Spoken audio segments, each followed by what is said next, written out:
એ બોલતો નથી લીમડો, આચરે છે, આચરણ કર્યું છે એને, એ બોલતો નથી. જો પણ ગમે તે જ્ઞાન હોય, પણ એ જ્ઞાનને આચરણમાં ન મૂકીએ તો એ જ્ઞાન બોજા બરાબર છે.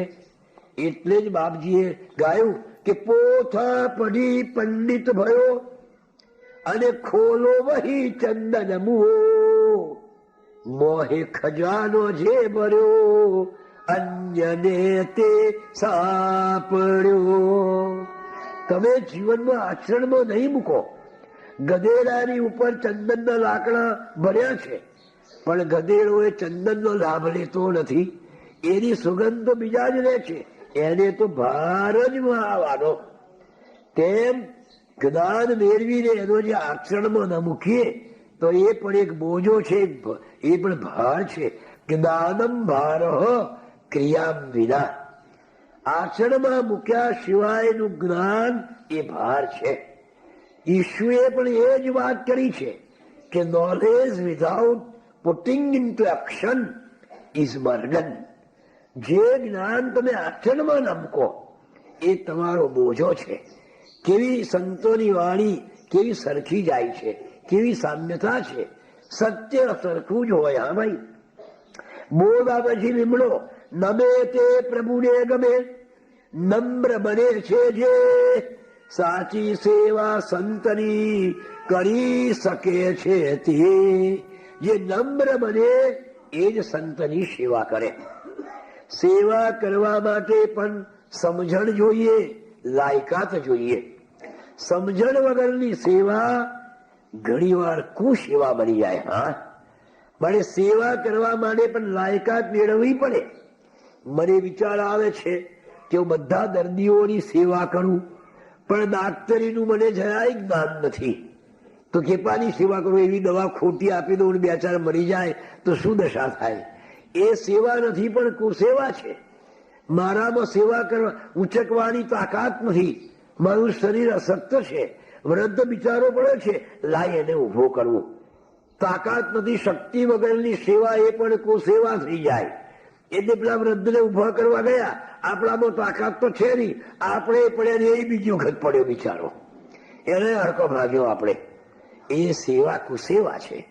એટલે સેવામાં સમજણ વગરની સેવા, શક્તિ વગરની સેવા, લાયકાત વગરની સેવા એ પણ સેવ્યની કુસેવા કરી નાખે છે. હા, મારે સેવા કરવા માટે પણ લાયકાત મેળવવી જોઈએ, નહીં તો સેવાને બદલે આપણે કુસેવા કરી નાખીશું. અર્જુનને બહારગામ જવાનું થયું એટલે વિમાસણમાં પડ્યો. ભગવાન કૃષ્ણચંદ્રજીનો દ્વારકાથી સંદેશો આવ્યો હતો કે અર્જુન તું 15 દાડા રહેવા એવું આય, મજા આવશે. ત્યાંની સિઝન ચાલે છે એટલે અર્જુનને જવું હતું, પણ આ યુધિષ્ઠિરની સેવા કોણ કરે? ભીમ કહે સુકરામું જાય છે, હું છું કે નથી? તો તારી મેરે જા, કૃષ્ણજીનો સંદેશો આવ્યો છે અને ના જઈએ એ ખોટું કહેવાય. એ સેવા હું કરીશ, કેમ કે મને નથી આવડતું. કેમ? ચોક્કસ તું કરીશ કે હા? એટલે અર્જુન ગયા. યુધિષ્ઠિરને કહેતા ગયા કે મોટા ભાઈ, હવે મારી જગ્યાએ ભીમભાઈ તમારી સેવા કરશે. એ કઈ વાંધો નહીં ભાઈ, આ મારે તો જે જોઈએ એ મને આપે, મારી ઉંમર હવે થઈ એટલે અર્જુન તો ગયો. સવારમાં યુધિષ્ઠિરે કહ્યું કે ભાઈ ભીમ, મારે માટે દાંતણ લાવ. એટલે આખો બાવળિયો જ ખેંચી લાવ્યો ભીમ તો. લ્યો મારા, એટલે આ બાવળિયો આખો દાંતણ તો એમાંથી મારે આવું મોટું જોઈએ એટલે તમારે જુએ ને. પેલા કહું ભીમ મારે માટે પાણી લાવ. આખું મોટલો ભરીને જ મૂકેલું, આ પાણી પીઓ, ખેપાનું પીએ પેલો. ભીમની સેવા કરવાની વૃત્તિ છે, પણ એની પાસે સેવા કરવાની સમજણ નથી. સેવામાં, ભક્તિમાં, જ્ઞાનમાં, આ બધામાં વિવેક હોવો જોઈએ. વિવેક વગરની ભક્તિ પણ હાસ્યાસ્પદ થઈ જાય છે. વિવેક વગરની સેવા પણ કુસેવા બની જાય છે. વિવેક વગરનું જ્ઞાન પણ અજ્ઞાન બની જાય છે. એટલે ભગવાને માનવને વિવેક આવ્યો છે. આપણે દરેકમાં આપણા વિવેકને એપ્લાય કરવો જોઈએ. ગુરુની આજ્ઞામાં પણ વિવેક વાપરવો. એક ચેલો હતો ને એક ગુરુ હતા. એક દાડો ગુરુને બહારગામ જવાનું થયું. ચેલાને કે હું ઘોડા પર બેસીને જઈશ, તારે મારી પાછળ પાછળ ચાલ્યા કરવાનું, અને આ મારો જે જોડો છે ખલતો, એ જોડામાંથી કઈ પડે તો તારે ધ્યાન રાખવાનું. હા, કે રાખીશ બાપજી. સવારમાં બંને જણા નહીં ધોઈને નાસ્તો કરીને ચાલ્યા. ગુરુનો થયાનો મોટો ભરેલો ઘોડા ઉપર, એમાં બધી વસ્તુઓ ભરેલી. ગુરુએ કહ્યું કે જો આ થેલામાંથી કઈ પડે ને તો તું પાછળ ચાલ્યો આવે છે, ધ્યાન રાખજે. હા, કે બાપજી રાખીશ. ધડક ધડક ધડક ઘોડું જરા ગધેડા ટાઈપનું હતું, એટલે ધડક ધડક ધડક ચાલતા ગયું ને ત્યાં ગોળ ડબ્બા પેલા આવતા હતા ભાથાના. એ ગોળ ડબ્બામાં મગસ, પૂરી, વડા, ભજીયા બધું ભરેલું. પેલો ઘોડો ઉછળ્યો કે પેલો ડબ્બો નીચે પડી ગયો. પડ્યો એટલે ગોળ ડબ્બો, એટલે આમ દબડતો ગબડતો ગબડતો ગબડતો પેલા સમડા આગળ જઈને પડ્યો. ગુરુએ ધ્યાન રાખવાનું કહ્યું છે. આજ્ઞા એટલે આજ્ઞા જ ભાઈ, આપણને લેવાનું કઈ કહ્યું છે? પેલા તો ડબ્બો છે, ધ્યાન આપો. ચાલો દોડતો ગબડતો ગબડતો ગબડતો ગબડતો આ સમડા આગળ ગયો, આ ખેતર ઝાડનું. બસ ચાલ્યા, ગુરુને ખબર નથી. ચાલ્યા બાર એક થવા આવ્યો એટલે નદી આવી. ગુરુ કહે છે ભાઈ આપણે ઉતરો અહીંયા સ્નાન બાન કરીએ, નાસ્તો કરીએ, પાછું ખાઈએ, જરા આરામ કરીએ, પછી આગળ જઈએ. કે ભલે. નાયા ધોયા બેઠા. ગુરુએ કહું તો ડબ્બો લાય. કયો ડબ્બો? પેલો ગોળ વાથાનો ડબ્બો ખલતામાં છે, એ તો 5 ઘઉં છેટે પડ્યો છે. અલા 5 ઘઉં ગયા? એટલું કેમ ને? તમે લેવાનું ક્યાં કહ્યું તું? તમે આજ્ઞા એટલે આજ્ઞા બાપજી, એમાં જરાય ચાલે ના. આ વિવેક ના વાપર્યો એને આજ્ઞામાં. માટે આજ્ઞા એટલે આજ્ઞા. તમે મને ધ્યાન રાખવાનું કહ્યું તું, એટલે મેં ડબ્બાનું ધ્યાન રાખ્યું કે ગબડતો ગબડતો ઝાડનું ખેતર છે અને ત્યાં સમડો છે, ત્યાં ઘડી પડ્યો છે. હું મોરાખો બબુચકા પેટમાં આગ લાગી છે ને તે શું કર્યું? જ્યાં માર દોડ લઈ આય. 5 ઘઉં ચાલતો તાપમાં જવાનું, 5 ઘઉં આવવાનું. 2:30 વાગ્યા હોરો પેલો આવ્યો. ગુરુદેવ આ ભૂખ્યા થઈ ગયા, આ કાને કઈ લાવ્યો જોડે? બધું ખાધું. ખાધા પછી જરા ગુરુને સારું લાગ્યું. એટલે પેલા કહ્યું બાપજી એક વાત કહું, હવે તમે મને એક લિસ્ટ કરી આપો કે મારે લેવું શું? આ ઘોડા પરથી જે કઈ નીચે પડે એ તારે લઈ જ લેવાનું. બસ બાપજી, હવે તમે ચિંતા ના કરશો. હા, એ તમારે નિરાંતે ચાલો, હવે વાંધો નથી ભાઈ. ઘોડો આગળ ચાલ્યો. ઘોડાએ લાદ કરી. પેલા તો ધોતું થઈ દીધી અમદાવાદ. આ શું તમે શું કહ્યું છે? ક્યાં ઘોડા પરથી જે કઈ પડે મારે ઝીલી લઈ જ લેવાનું. અને પણ લાદ બાપજી, આ મગજમારી મને નહીં ફાવે. આવું બધું તમને મારીએ ને ઘડી, આ મગજમારી નહીં. એક કામ કરો, લિસ્ટ આપી દો મને કે મારે શું લેવું અને શું ના લેવું. એટલે જો બેટરી પડે તો લઈ લેવી, ભાથાનો ડબ્બો પડે તો લઈ લેવો, ચપ્પુ પડે તો લઈ લેવું, કપડું પડે તો લઈ લેવું, ઘોડો લાદ કરે તો નહીં લેવાની, ઘોડો પેશાબ કરે તો નહીં લેવાનું. આવું નાનું અંબા બાપજી, આવે ચાલો, કોઈ ચિંતા નહીં. આગળ ચાલ્યા. એક ખાડો આવ્યો. એ ખાડો ઘોડાને કૂદવાનો. ઘોડો અને નીચે મોટો ખાડો ભયંકર, કાચા કાંકરા પડેલા. ગુરુએ પેલો ઘોડો કૂદવા ગયો અને ગુરુએ બેલેન્સ ગુમાવી દીધું, એટલે સીધા ખાડામાં પડ્યા. પેલા લિસ્ટ લેવું કે છત્રી, બેટરી, ફ્રાણી. ગુરુ નથી અંદર, ગુરુ નથી. મને કાઢ, એટલે મને લઈને બહુ કોટા વાગ્યા છે, ના લેવાય. આ લિસ્ટમાં તમારું નામ નથી. આને સેવા કહેવાય ભાઈ. એને એટલે વિવેક ના વાપર્યો કે હું લઈ લઉં એનાથી. એટલે વિવેક વગરની સેવા પણ નકામી છે. માટે દરેક બાબતમાં આપણો વિવેક વાપરવો જોઈએ. ભગવાન એટલા માટે આપણને વિવેક આપ્યો છે. એટલે નમ્ર થયા સિવાય સંતની સેવા ન કરી શકાય. સંત સિવાય તો આપણે હું આમની ગાળો દેવાની? તો શું ગાળો દેવા આવ્યો છે કે સેવા કરવા આવ્યો છે? એટલે લીમડો આપણને કહે છે કે ભાઈ સાચી નમ્રતાથી જીવનની સ્વાભાવિક કટુતા દૂર થતા માનવ તણી મેં કે મધુરતા. નમ્ર થઈએ એટલે કટુતા જતી રહે. જીવનમાંથી કડવાશ કાઢી નાખવી હોય તો નરમ બની જવું જોઈએ. નરમ એટલે નમ્ર બની જવું જોઈએ. માટે નમ્ર થયા વિના કોઈને થાય મહાન. નમ્રતામાં મહાનતા સમાઈ રહી છે જાણ. જે આપણે વાત થઈ ગઈ આગળ કે જે નમ્ર બને છે એ જ ઊંચે જાય છે. અક્કડ ને અક્કડ રહે છે ને એ મૂળમાંથી ઉખડી જાય છે. એક વખતે ભયંકર વાવાઝોડું આવ્યું. મોટા ને મોટા વૃક્ષો મૂળમાંથી ઉખડીને નીચે પડી ગયા. વાવાઝોડું શાંત પડી ગયું. એટલે ત્યાં થઈને બે મુસાફર જતા હતા. એક મુસાફરે આશ્ચર્ય વ્યક્ત કરતા બીજાને પ્રશ્ન કર્યો, ભલા આવા મોટા મોટા વૃક્ષો કેટલા સારા, એ બધા મૂળ હંગાતે નીચે પડી ગયા અને નાનું નાનું ઘાસ એવું ને એવું રહી ગયું. તેને આટલું પાતળું છે, હલકું છે અને છતાંય એ બચી ગયું. અને આ ઝાડ કેમ ના બચી ગયા અને મૂળ હંગાતે નીકળી ગયા કે ફરી ઉભો જ ના થાય? એટલે પેલા બીજા મુસાફરે કહ્યું કે અક્કડ રહ્યો. ઝાડ અક્કડ, અમે નહીં નમવા વાળા. એટલે પવન એવો પાડી નાખ્યો કે ફરી ઉભો જ ના થાય. અને પવન આવ્યો એટલે પેલા જે નાનું નાનું ઘાસ હતું નમી ગયું. પવન ઉપર ફેરે ચાલ્યો ગયો.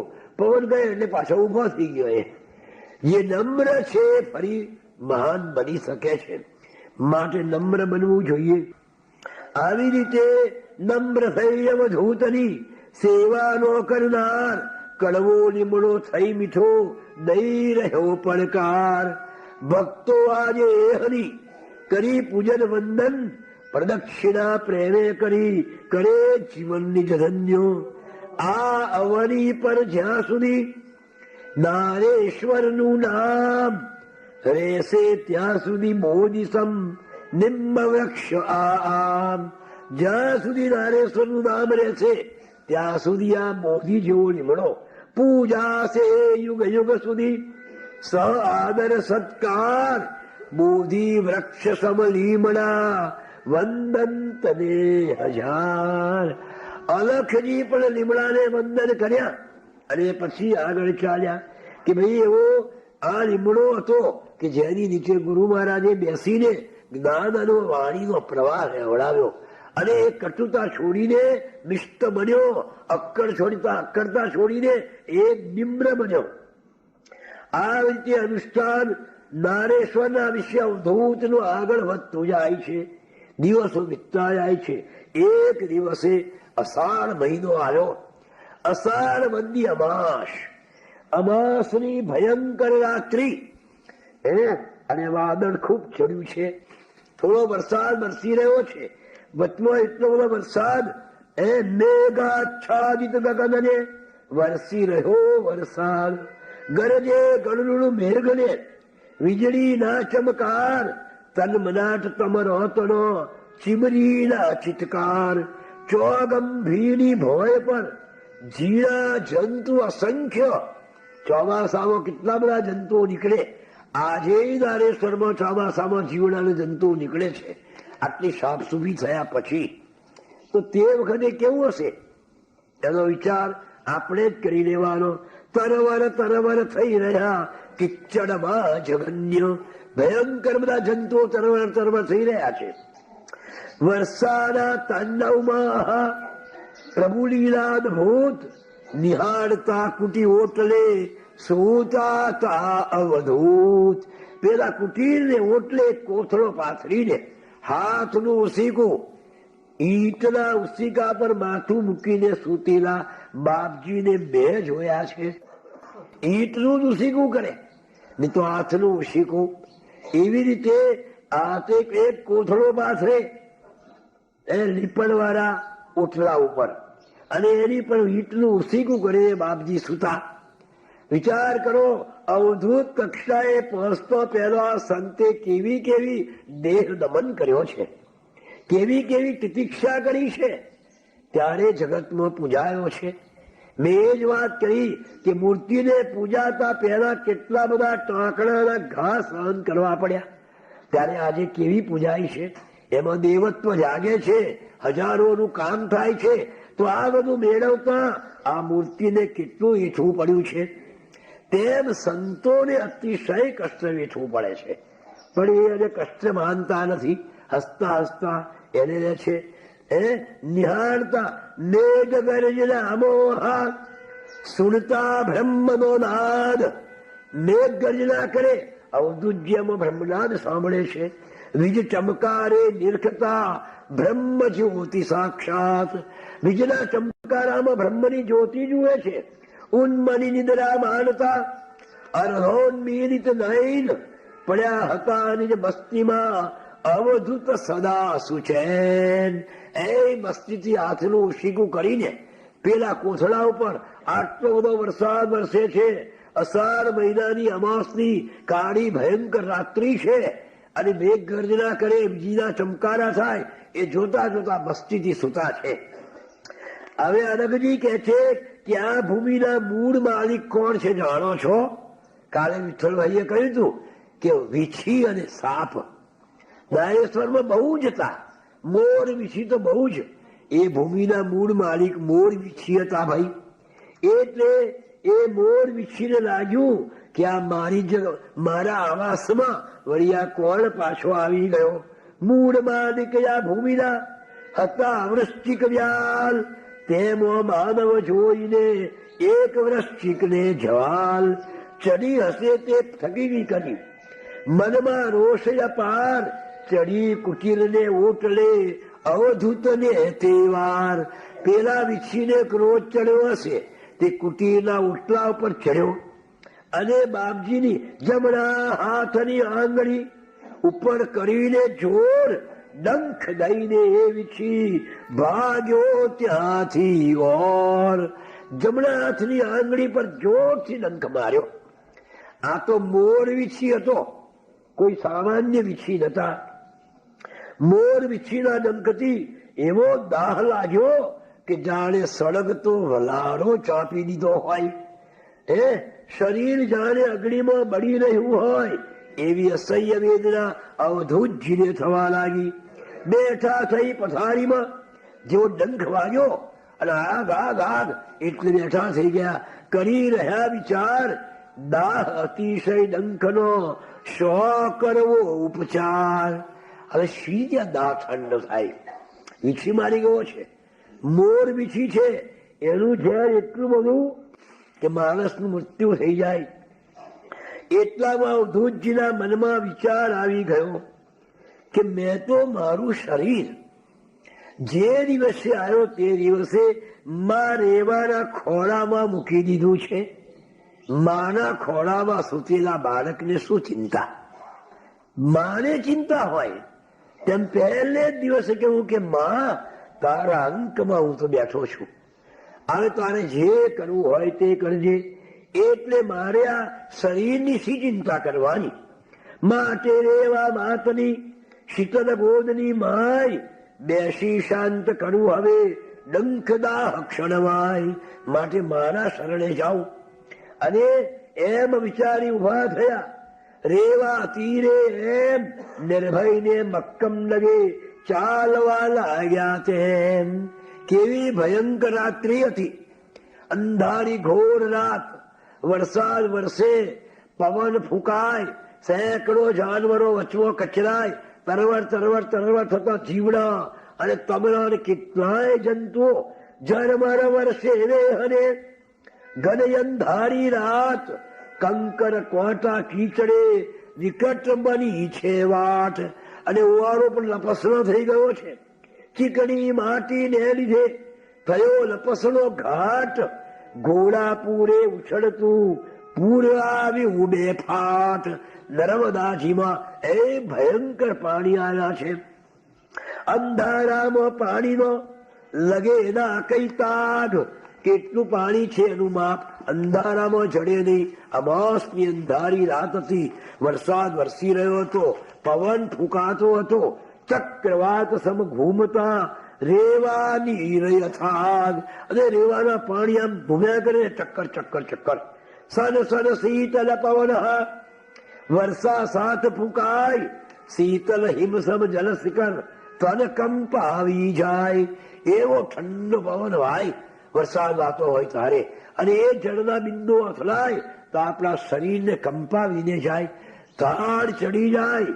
એ ઘુમરી લેતા ચક્રવત ટાઢો રેવા નીર, મેઘડી મધરાતે અરે ઠારી દે શરીર. એટલું ઠંડુ પાણી થઈ ગયું છે નર્મદાજીનું તાજું પાણી વરસાદનું, કે શરીરને ઠારી દે.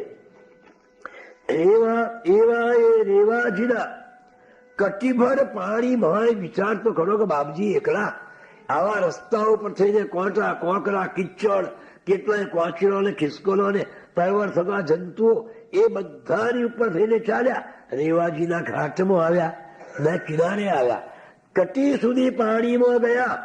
અવધૂતજી જઈને ઉભા, નિશ્ચયમાં નથી ત્યાંય.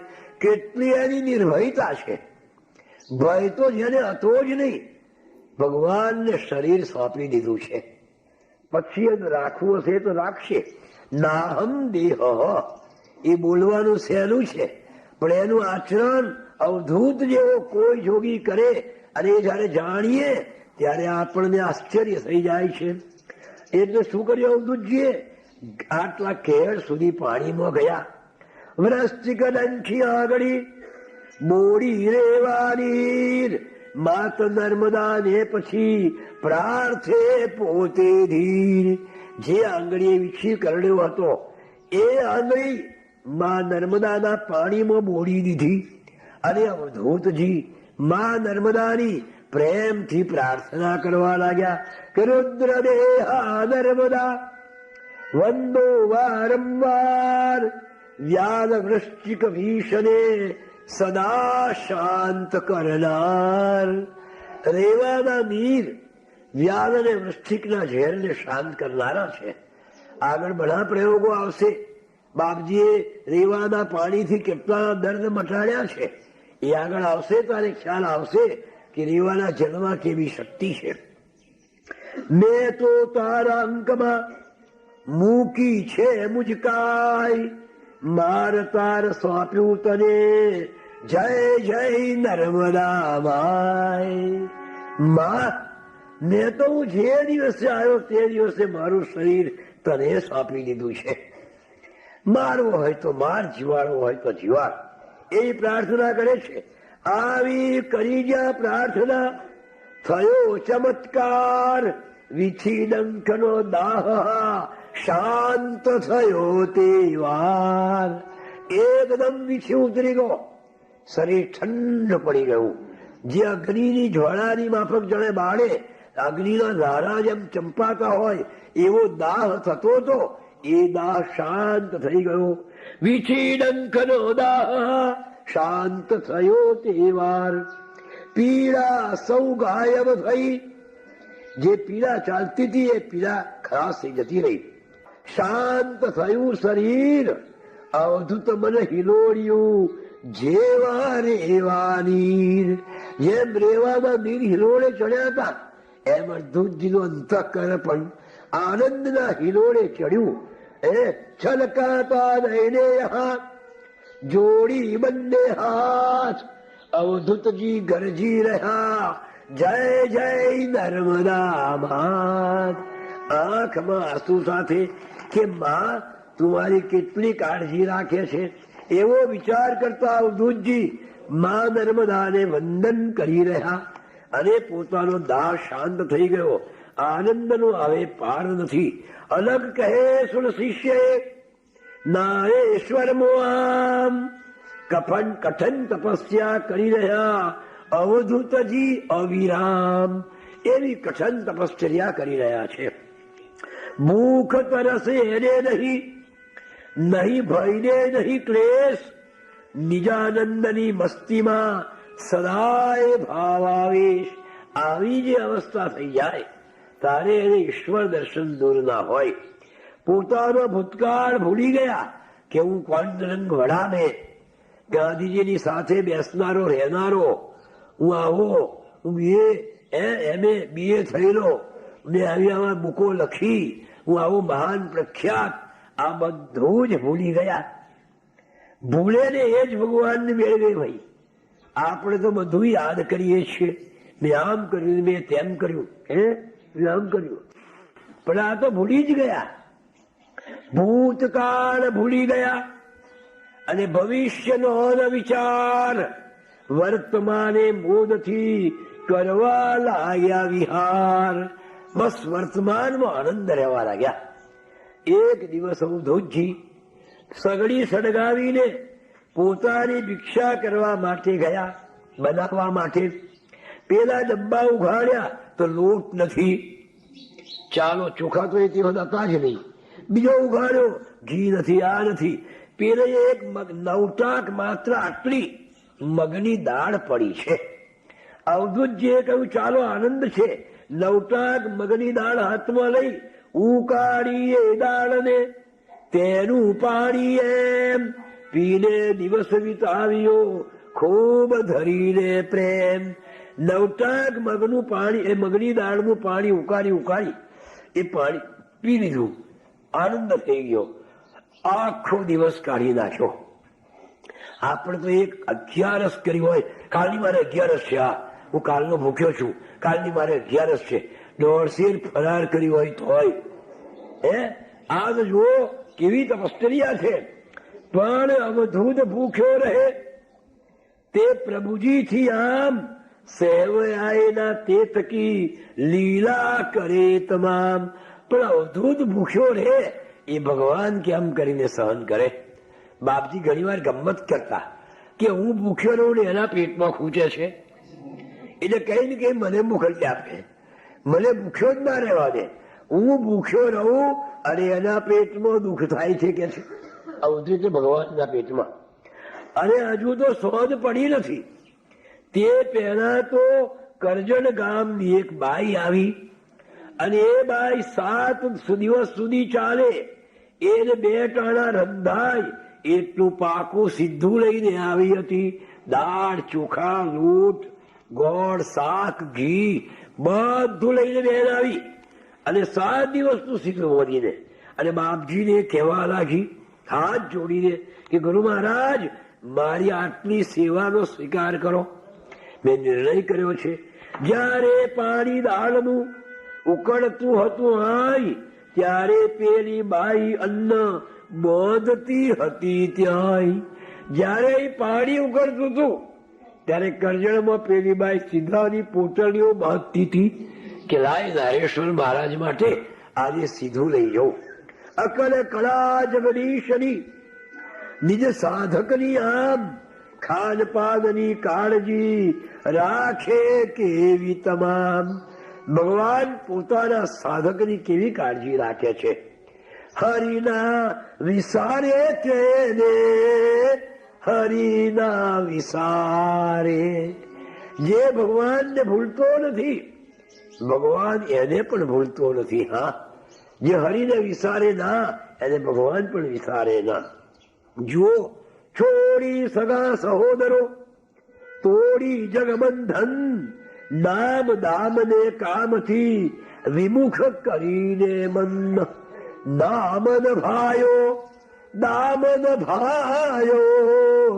ચામન ભાયો મુજકો. કીર્તિ હોત, મેળવી હોત તો કેટલી ઊંચી કક્ષાએ અવધૂતજી હતા. મેં મોટા મિનિસ્ટર કરતા મોટી જગ્યા મળે તેવા હતા. પણ એ દામ ના ભાયો. પૈસા કમાવા હોત તો કેટલાય કમાઈ શકાત. અને દામ પણ ચામ ના ભાયો. એમને શું ભાયું? રોમ રોમ અવધૂત દિગંબર એ ધૂન જગાયો. દુનિયા કહે દીવાના મુજકો. લોકો મને ગાળો કે છે, પણ જગતમાં ગાળું કોણ નથી? જયારે અવધૂતજીએ ઘર છોડ્યું ત્યારે કાકા સાહેબ કારેલકરે પત્ર લખ્યો કે તું ગાળો થઈ ગયો છે કે શું? પાગલ થઈ ગયો છે? મા ઘેર છે, ભાઈ છે, એની સેવા કરવાની મૂકીને, એ લોકોનું પાલન પોષણ કરવાનું મૂકીને, એમને છોડીને તું જંગલમાં ચાલ્યો ગયો? તું પાગલ થઈ ગયો છે, ગાળો થઈ ગયો છે, દીવાનો થઈ ગયો છે. ત્યારે અવધૂતજીએ કહ્યું કે હું એકલો દીવાનો નથી. આખું જગત દીવાનું છે. મેં દીવાના તું દીવાના સબ જગ દીવાના. કાળેલકરને લખી દીધું કે આખી દુનિયા દીવાની છે. કો દીવાના નાહી જગમાં કહે દીવાના મુझको, દુનિયા કહે દીવાના મુझको. પણ દુનિયા કેવી દીવાની છે? નામ દીવાના, કોઈ કીર્તિની પાછળ પડ્યો છે, નામ દીવાના. કોઈ પૈસાની પાછળ પડ્યો છે, ચામ દીવાના કો. અને કોઈ સ્ત્રીઓની પાછળ પડ્યો છે, પણ ધન ધન સોજો રામ દીવાના. મેં દીવાના સો, દુનિયા કહે દીવાના મુझको. પણ જે રામ દીવાનો છે ને એ ધન્ય છે. કારણ ખલક દીવાના ખલક ન પાયો, જુગ જુગ ભટકાયો. પૈસાની પાછળ પડેલાને પૈસા મળે, પણ એ પૈસા એને અહીં ધરીને જતું રહેવાનું છે. કીર્તિ મળે એ અહીં ધરીને જતું રહેવાનું.